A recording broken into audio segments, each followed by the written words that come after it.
샘터 가족 여러분 안녕하십니까? 샘터지기 김덕겸 목사입니다. 요즘은 교회력으로 보면 사순절 기간입니다. 예수님의 고난과 십자가를 묵상하는 기간인데요.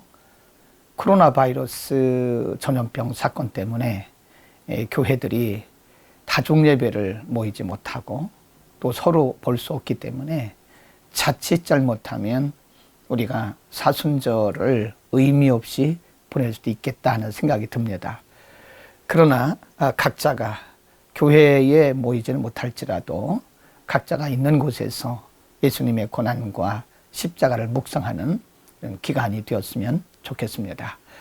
오늘은 마가복음 12장 18절부터 27절의 말씀을 본문으로 말씀을 나누겠습니다. 오늘 본문의 말씀은 부활이 없다고 믿고 있는 사두개인들의 질문으로부터 시작이 됩니다. 18절 부활이 없다 하는 사두개인들이 예수께 와서 물어가로되 19절 선생님이여 모세가 우리에게 써주기를 사람이 형이 자식이 없이 아내를 두고 죽거든 그 동생이 그 아내를 취하여 형을 위하여 후사를 세울지니라 하였나이다. 이스라엘 백성들은 전통적으로 대를 잇는 것을 매우 소중하게 여깁니다. 그래서 이런 조항이 있었다고 합니다. 20절 그러면 7형제가 있었는데 큰 형이 아내를 취하였다가 후사가 없이 죽고 21절 둘째도 그 여자를 취하였다가 후사가 없이 죽고 셋째도 그렇게 하여 22절에 보면 일곱이 다 후사가 없었고 최후의 여자도 죽었나이다. 23절에 이렇게 묻습니다. 7사람이 다 그를 아내로 취하였으니 부활을 당하여 저희가 살아날 때에 그 중에 네 아내가 되겠습니까? 7 형제와 함께 살았던 한 여인은 과연 누구의 아내가 되겠느냐? 지금 사두개인들은 부활을 믿지 않기 때문에 예수님을 곤경에 빠뜨리기 위해서 이런 질문을 했던 것입니다. 그러나 예수님은 단호하게 이렇게 대답을 하십니다. 24절 말씀 예수께서 가라사대 너희가 성경도 하나님의 능력도 알지 못함으로 오해하였느니라 라고 말씀합니다. 사두개인들은 자신들의 질문과 생각이 맞다고 생각했지만 예수님은 말씀하시기를 너희가 성경도 모르고 하나님의 능력도 모르기 때문에 한 오해다. 그 무지의 결과라고 말씀하신 것입니다. 27절 말씀에도 하나님은 죽은 자의 하나님이 아니고 산 자의 하나님이시니라. 너희가 크게 오해하였다라고 말씀하십니다.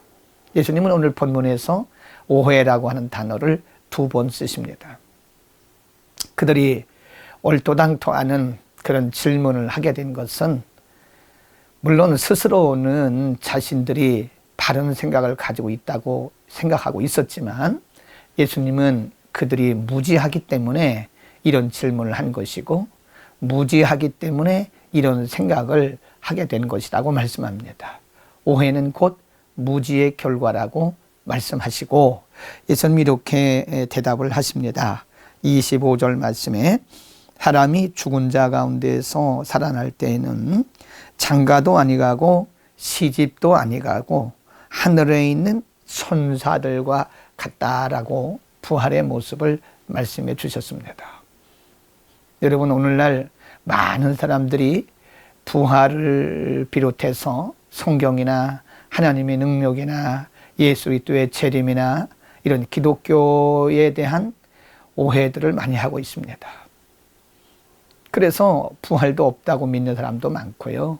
영적인 세계가 없다고 믿는 사람도 많고요. 그러나 예수님의 말씀처럼 그것은 분명히 무지의 결과입니다.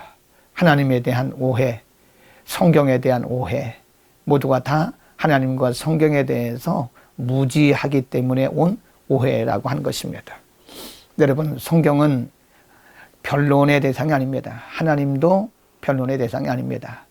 성경, 하나님, 예수 그리스도, 성령님, 이 모두가 다 우리가 믿음으로 가야 되는 것이지 변론한 것이 아닙니다. 변론하는 것은 무지하기 때문이고 또 오해하는 것도 무지하기 때문에 그런 것입니다. 부활은 분명히 있습니다.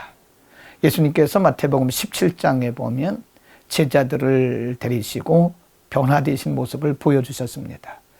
제자들이 그때의 모습을 세상에서 빨래를 해도 그렇게 희게 빨래할 수 없다고 표현을 하고 있습니다. 예수님께서 부활의 모습을 미리 보여주신 것이고요. 그리고 고린도전서 15장은 성경 가운데 부활에 대해서 가장 정확하게 가장 구체적으로 말씀하고 있는 말씀인데요. 고린도전서 15장에 보면 44절에 육의 몸으로 심고 신령한 몸으로 다시 사나니 육의 몸이 있은즉 또 신령한 몸이 있다라고 말씀하고요. 49절 말씀에 보면 우리가 흙에 속한 자의 형상을 입은 것 같이 또한 하늘에 속한 자의 형상을 입을 것이다 라고 말씀했습니다. 54절 말씀에 이 썩을 것이 썩지 아니함을 입고 이 죽을 것이 죽지 아니함을 입을 때에 라고 말씀합니다. 부활은 분명히 있고 우리는 부활신앙인 것입니다. 만일 우리에게 부활이 없다면 우리는 세상에서 가장 어리석은 자고 가장 무지한 자입니다. 사도 바울도 고린도전서 15장에서 부활의 확실성을 그렇게 표현했습니다. 여러분, 오늘 예수님께 와서 부활에 대해서 얼토당토한 말을 한 사두개인들처럼 우리가 만일 성경이나 하나님의 능력에 대해서 무지하다면 우리도 그렇게 오해하고 살 줄도 모르겠습니다. 많은 성도들 가운데 우리의 성도의 신앙생활의 중심이 부활이 아닌 분들도 있습니다. 단지 종교생활, 그리고 윤리적, 도덕적 생활, 그것이 신앙생활의 전부가 아닙니다. 우리 신앙생활의 가장 궁극적인 목적은 영혼의 구원이고 우리의 부활과 함께 오는 영생인 것입니다.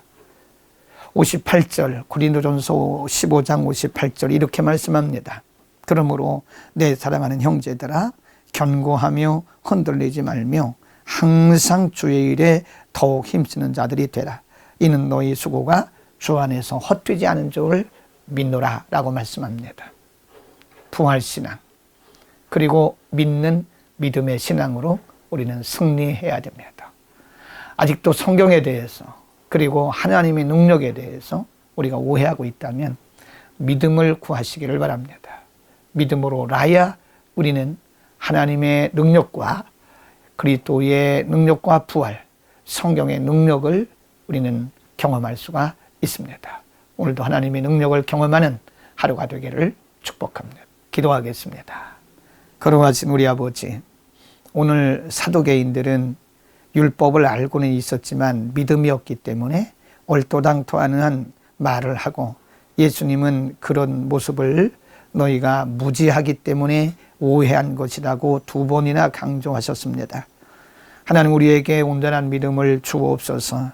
인간의 생각이나 인간의 철학이나 인간의 논리로서 하나님의 말씀과 하나님의 능력에 접근하는 것이 아니라 우리의 믿음의 눈을 열어 믿음으로 바라보고 믿음으로 나아가도록 하나님 우리 모두를 축복하여 주옵소서.